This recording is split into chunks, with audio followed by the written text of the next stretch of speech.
Praise the Lord. దేవుని నామానికి మహిమ ఘనత ప్రభావములు కలుగును గాక. ఈ రోజు మీ కొరకు దేవుని వాగ్దానం కీర్తనలు 91వ అధ్యాయం 10వ వచనం. నీకు అపాయమేమియు రాదు, ఏ తెగులును నీ గుడారమును సమీపించదు. ఆమేన్. దేవుడు ఈరోజు నీకు సెలవిస్తున్నాడు.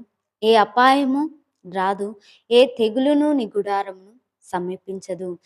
ఏ తెగులు నీ గుడారమును సమీపించదు, నీ పిల్లల్ని సమీపించదు, నీ కుటుంబాన్ని సమీపించదు. ఏ అపాయము నీ యొద్దకు రాదు, ఏ అపాయము నీ పిల్లల యొద్దకు రాదు. దేవుడు ఈరోజు నీకు వాగ్దానం చేస్తున్నాడు. మనం ఇశ్రాయేల్ ప్రజల్ని, ఐగుప్తు ప్రజల్ని చూసినట్లయితే ఐగుప్తు ప్రజలందరికీ తెగులు సంభవించినది, అపాయం అనేది సంభవించి ఉన్నది. కానీ ఇశ్రాయేల్ ప్రజలకి సంభవించలేదు. ఎందుకంటే యేసు యొక్క రక్తము వారి యొక్క గుడారాలపై ఉన్నది కాబట్టి, యేసు యొక్క రక్తపు కంచె వారి చుట్టూ ఉన్నది కాబట్టి వారికి ఏ తెగులును సంభవించలేదు.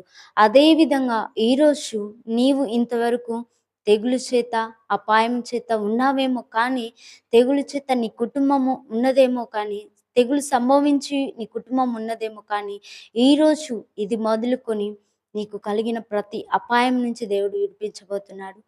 ప్రతి తెగులు నుంచి ఆయన నిన్ను విడిపించబోతున్నాడు.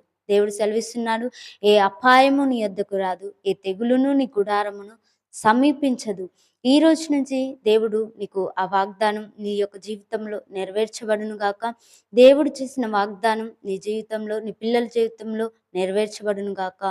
ఏ అపాయం అనేది రాదు, ఏ తెగులును నీ గుడారమును సమీపించదు. ఎందుకంటే ఆయన యొక్క రక్తపు కంచె నీ గుడారాల చుట్టూ ఉన్నది కాబట్టి, ఈ ప్రపంచంలో, ఈ లోకంలో ప్రతి కుటుంబానికి తెగులు సంభవించవచ్చు. కానీ నీవు ఆయన నమ్ముకున్నటువంటి నీ కుటుంబానికి ఏ తెగులు సంభవింపదు.